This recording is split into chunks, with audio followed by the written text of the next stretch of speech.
Hi, வணக்கம். ரவிகாந்த் பேசுகிறேன். இன்னைக்கு நடக்கிற கூத்தெல்லாம் பார்த்தா எனக்கு சிரிப்பு தான் வருது. ஏன் எனக்கு மட்டும் இல்லை, உங்களுக்கு எல்லாருக்கும் சேர்த்து தான். இல்லை, ஆளாளுக்கு பேசிக்கிட்டே இருக்கீங்களே சிஎம் விஜயை பற்றி. நீங்கள்லாம் சுய நினைவோட தான் இருக்கீங்களா? இல்லை, நான் தெரிஞ்சே கேட்குறேன். சில பேர்லாம் சொல்லுங்க, நான் தெரியாமல் கேட்குறேன். நான் தெரிஞ்சே கேட்குறேன். நீங்கள்லாம் நிஜமாவே சுய நினைவோட இருக்கீங்களா? ஆளுக்கு நாலா பக்கமும் சேர்த்து போட்டு பின்னுன்னு பின்னிட்டு இருக்கீங்க.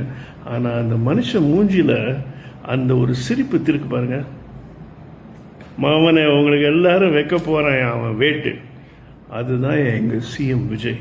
பிகாஸ் நீங்கெல்லாம் ஆட்சிக்கு வரும்போது அவங்க பண்ணாங்களா, இவங்க பண்ணாங்களா, அவங்க பண்ணாங்களா இப்படின்னு கொஸ்டினை தான் கேட்டுக்கிட்டே இருந்தீங்களே தவிர மக்களுக்காக நீங்க என்னத்தை பண்ணினீங்க?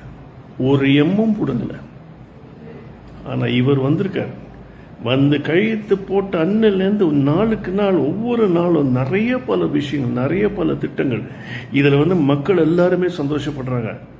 இந்த எலெக்ஷனில் மக்கள் தப்பு பண்ணிட்டோமோ ஃபீல் பண்ணுறாங்கன்னு ஒரு டயலாக் வேறு விடுறாங்க.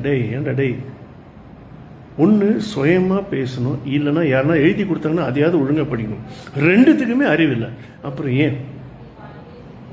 சிஎம் விஜய் வாழ விடுங்கள். அவர் ஆட்சி நடக்கட்டும், அவர் ஆட்சி தொடங்கட்டும். அவரால் மக்களுக்கு நன்மையை தவிர எந்தவித தீமையும் கிடையாது. I will always support CM Vijay. Hats off to him. Okay, please. உங்களுக்கே தெரியும், நீங்க பேசுறீங்களா வீடியோ எல்லாமே, அதை நீங்களே ரீப்ளே பண்ணி பாருங்க. அப்போ உங்களுக்கே தெரியும், ஆமாட்டா இவ்வளோ பொய் சொல்லியிருக்கோமா அப்படின்னு. ஏன்? ஒரு சோஷியல் மீடியா இல்லாத ஒரு காலத்துலலாம் இட் வாஸ் டிஃப்ரெண்ட். இன்னைக்கு சோஷியல் மீடியா எங்க இருக்கு, எல்லா விஷயமும் ரெக்கார்ட் ஆகுது. அப்புறம் ஏன் ஒரு ப்ரொடக்ஷன் கம்பெனி வச்சிருக்கல, போ 4 படம் பண்ணு, அதுலயாவது உருப்படுற வழியை பாருங்க. ஓகே, இப்போ தேவையில்லாம தெரியாத விஷயத்துல மூக்க நுழைக்காதீங்க. ஓகே, வாழ்க CM Vijay. I will always support him, not only me. அவரை பற்றி தெரிஞ்சவங்க எல்லாருமே அவரை தான் சப்போர்ட் பண்ணுவாங்க, அவரை மட்டும்தான் சப்போர்ட் பண்ணுவாங்க. அஃப்கோர்ஸ் அவரோட குழுவை சேர்த்து தான் நான் சொல்கிறேன். Okay, by.